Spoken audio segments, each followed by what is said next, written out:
Neste vídeo, vamos mergulhar em Lucas 3, versículo 11, e nas palavras de um homem que viveu no deserto com praticamente nada e foi chamado por Jesus de o maior que já nasceu entre mulheres. Você vai descobrir as 3 leis que ele deixou registradas nas Escrituras e entender por que elas podem ser o fim do gasto impulsivo na sua vida. Imagina o deserto da Judéia por volta do ano 45 depois de Cristo. O sol bate com uma força que você nunca sentiu numa cidade com ar-condicionado. As pedras estão quentes a ponto de queimar a planta do pé. O ar seco racha os lábios. O silêncio é tão completo que você consegue ouvir o próprio coração. E no meio desse silêncio tem um homem. Ele está vestido com pelo de camelo, áspero e grosso contra a pele, cinto de couro na cintura, a barba longa, os olhos com aquela calma de quem não deve nada para ninguém e não precisa provar nada para ninguém. Ele come o que o deserto oferece, gafanhotos e mel silvestre, dorme onde a pedra dá abrigo. Esse homem é João Batista. E aqui está o detalhe que muda tudo, o detalhe que a maioria das leituras passa direto. João Batista não era pobre, era filho de Zacarias, um sacerdote de prestígio ligado ao Templo de Jerusalém. Tinha acesso a uma vida religiosa estruturada, com comunidade, conforto e respeito social garantido. E ele abriu mão de tudo isso, por escolha, por decisão, por propósito. Não era fuga do mundo, era filosofia de vida. E é sobre essa filosofia que a gente precisa conversar hoje. Agora traz essa imagem para o mundo de hoje. Você está deitado na cama. São 11h30 da noite. O quarto está escuro. A televisão está ligada mais por hábito do que por interesse. E na mão, com a tela iluminando o seu rosto, está o celular. Aparece uma notificação. Últimas horas, 60% de desconto. Você não precisava de nada. 5 minutos atrás você estava quase dormindo. Mas agora você está navegando pelo aplicativo, comparando cores, calculando o parcelamento e, de alguma forma, aquilo que você nunca soube que existia virou algo que você precisa antes de amanhã. Ou talvez a sua versão seja outra. Talvez você seja do tipo que entra no shopping sem intenção e sai com 3 sacolas. Ou do tipo que na segunda-feira de manhã olha para o extrato e simplesmente não consegue reconstituir o fim de semana. O dinheiro foi. Mas para onde? Segundo pesquisa do Instituto Locomotiva publicada em 2023, 63% dos brasileiros afirmam ter feito pelo menos uma compra por impulso no mês anterior. Isso significa que em cada 10 pessoas que você conhece, 6 delas gastaram dinheiro em algo que não precisavam, só no mês passado. Mas aqui está o que quase ninguém está dizendo. O problema nunca foi falta de disciplina, é falta de filosofia. E João Batista tinha essa filosofia 2000 anos antes de qualquer livro de finanças pessoais ser escrito. Letícia tem 29 anos. É analista de marketing em São Paulo. E no início de 2023, ela recebeu a notícia que qualquer profissional espera, um aumento. O salário foi de R$ 4.800 para R$ 6.200 por mês. Ela comemorou, merecidamente. Mas 6 meses depois, ela se encontrava olhando para o extrato com uma sensação que muita gente conhece. Ganhei mais, mas não sobra nada. Não entendo o que aconteceu. Esse relato é baseado em um caso composto, construído a partir de situações reais vividas por profissionais na faixa dos 25 aos 35 anos em grandes centros urbanos brasileiros. Letícia não era irresponsável, pagava as contas em dia, não tinha dívidas no rotativo, mas também nunca sobrava nada para investir. O dinheiro chegava e sumia como água em areia seca. Quando ela foi mapear os gastos, a descoberta foi desconcertante. Não tinha um vilão claro. Era uma soma silenciosa de pequenos impulsos. A roupa que estava em promoção, o jantar que parecia necessário naquela sexta-feira, a assinatura do serviço que ela nem lembrava de ter contratado. o item da lista de desejos que finalmente foi para o carrinho numa madrugada insone. Individualmente, nenhum desses gastos parecia absurdo. Juntos, eles consumiam mais de R$ 1.500 por mês em compras que ela não havia planejado. O que estava faltando para Letícia não era uma planilha mais sofisticada. Era o que João Batista tinha: as 3 leis. A primeira delas está em Lucas, capítulo 3, versículo 11. Estamos no Rio Jordão. João está batizando multidões. A cena é barulhenta, emocionante, cheia de gente chegando de todas as direções, das cidades, das aldeias, do campo. O ar tem cheiro de água e de areia molhada. E alguém na multidão faz a pergunta mais humana que existe: o que devemos fazer? João responde: quem tiver 2 túnicas, dê uma ao que não tem. Quem tiver comida, faça o mesmo. Lê de novo, devagar. Não é dê tudo que você tem. Não é viva na miséria. Se você tem 2, fica com uma. João Batista estava, naquele momento, definindo um conceito que os economistas modernos ainda estão tentando nomear com precisão: o ponto de suficiente. O suficiente não é pobreza, não é ascetismo radical. É o limite consciente onde você diz: aqui está o que eu preciso para viver bem e fazer o que vim fazer. Tudo além disso é segunda túnica. E segunda túnica ocupa espaço, gasta energia e um dia vira dívida.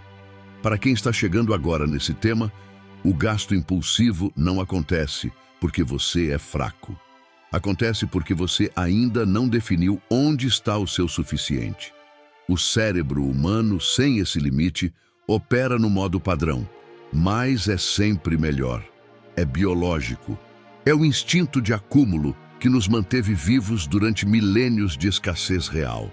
Mas num mundo de abundância artificial, esse instinto vira armadilha.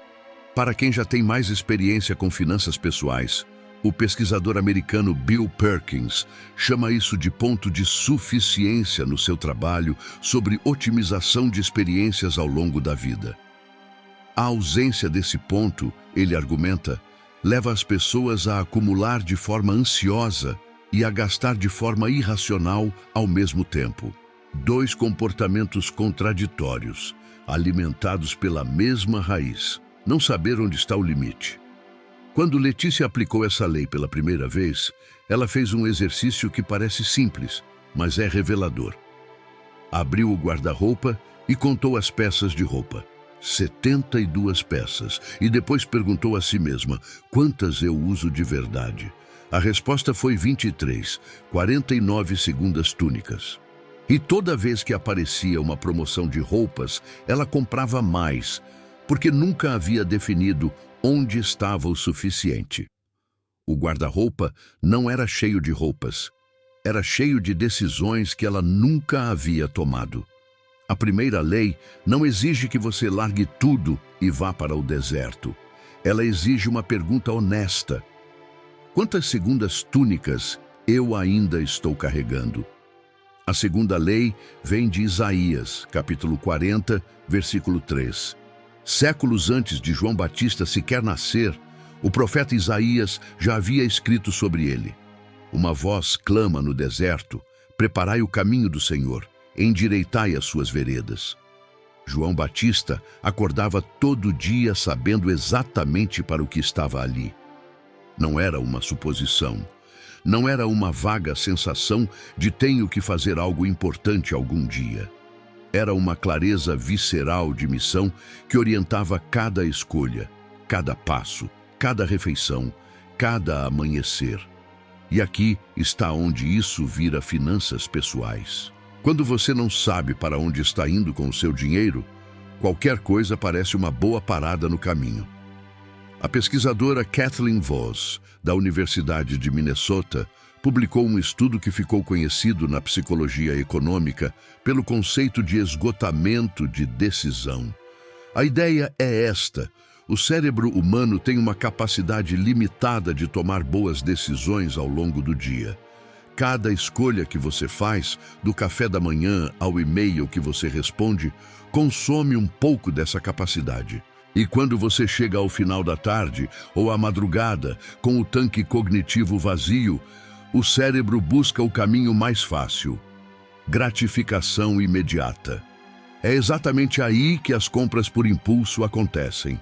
Não porque você é fraco, porque você está cognitivamente exausto e não tem uma âncora de propósito para segurar o impulso.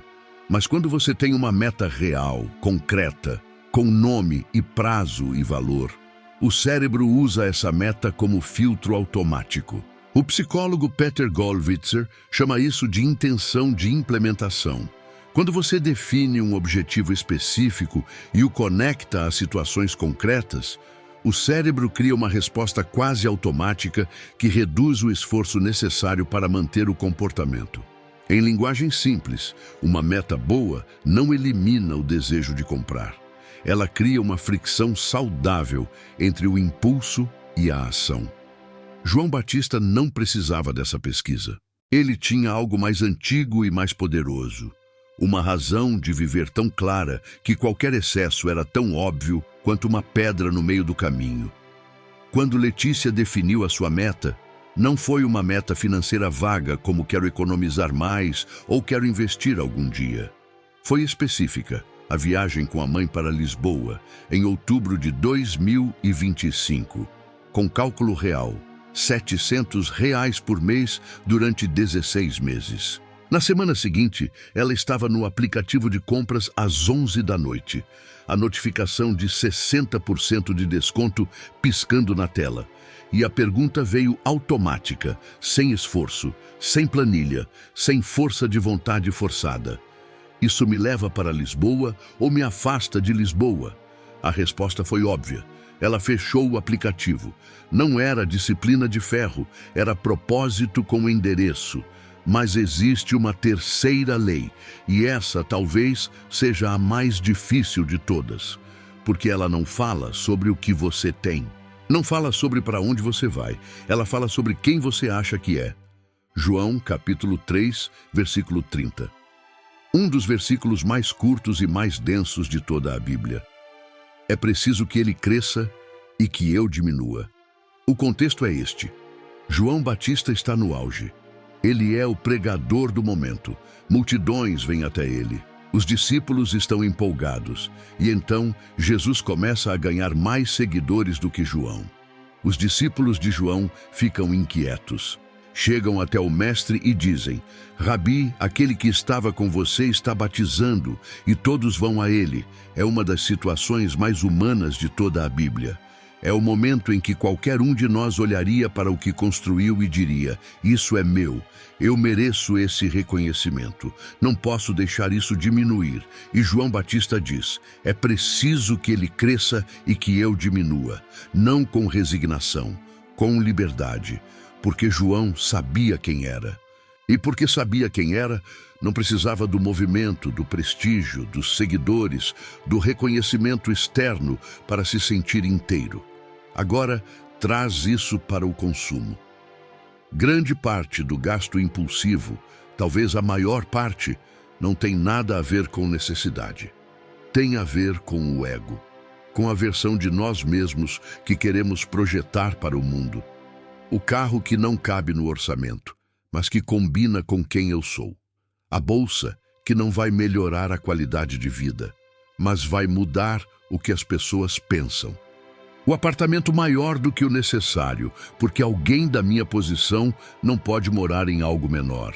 A última versão do celular comprada 6 meses antes de a anterior parar de funcionar, porque o novo modelo é o que as pessoas do meu nível usam. Os economistas comportamentais chamam isso de consumo simbólico. Robert Cialdini, no livro Influence, documenta como grande parte das decisões de compra é, na verdade, uma tentativa de construção e manutenção de identidade social. Você não está comprando um objeto, você está comprando uma afirmação sobre quem você é. Thorstein Veblen, o economista que cunhou o conceito de consumo conspícuo no final do século XIX, já havia identificado isso. parte significativa do consumo humano existe não para satisfazer necessidades reais, mas para comunicar status a outras pessoas. E a indústria sabe disso muito bem. Por isso, as campanhas publicitárias raramente vendem produtos.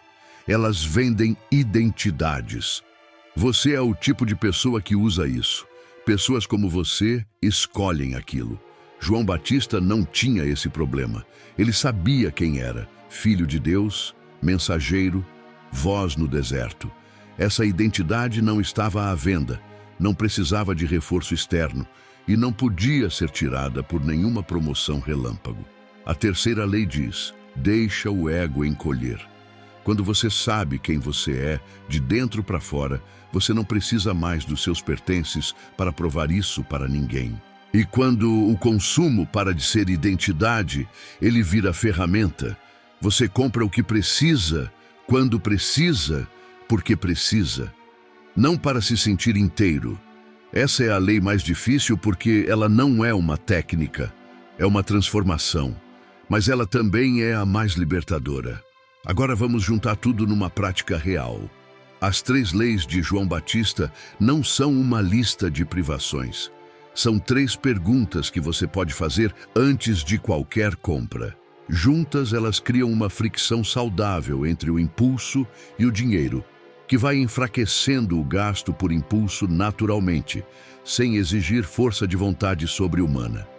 Primeira pergunta: da lei do suficiente. Eu já tenho algo que faz isso? Se sim, essa compra é segunda túnica. Segunda pergunta: da lei do propósito. Isso me aproxima da minha meta ou me afasta dela? Se me afasta, preciso de uma razão muito boa para continuar. Terceira pergunta: da lei do diminuir.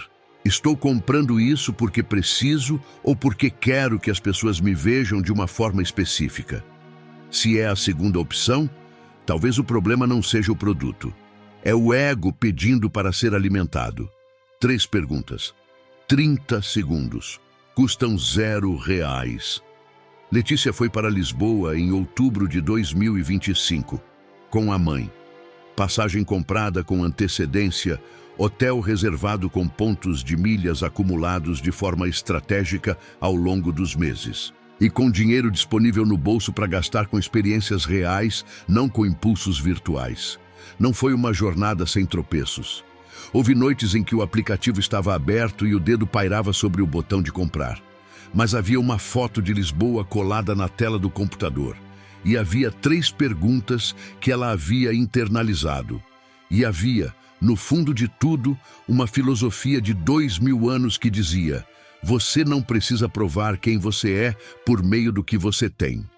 João Batista não tinha planilha, não tinha consultoria financeira, não tinha aplicativo de controle de gastos. Ele tinha clareza.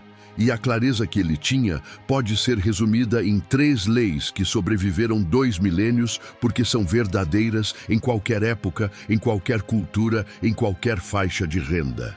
A lei do suficiente: defina o limite antes que o limite defina você pelo endividamento. A lei do propósito: saiba para onde você está indo, porque sem destino qualquer, loja parece necessária. A lei do diminuir: solte o ego financeiro porque a liberdade começa quando você para de comprar para provar quem você é. Você não precisa ir para o deserto. Você não precisa viver com uma túnica. Você precisa das mesmas 3 perguntas que um homem fez no banco de areia do Rio Jordão 2000 anos atrás e que continuam sendo, talvez, as mais relevantes que alguém pode fazer antes de abrir o aplicativo de compras às 11 da noite. Se esse vídeo fez sentido para você, compartilha com alguém que está preso no ciclo do gasto impulsivo. Às vezes, a pessoa não precisa de uma planilha, precisa de uma perspectiva. Até o próximo.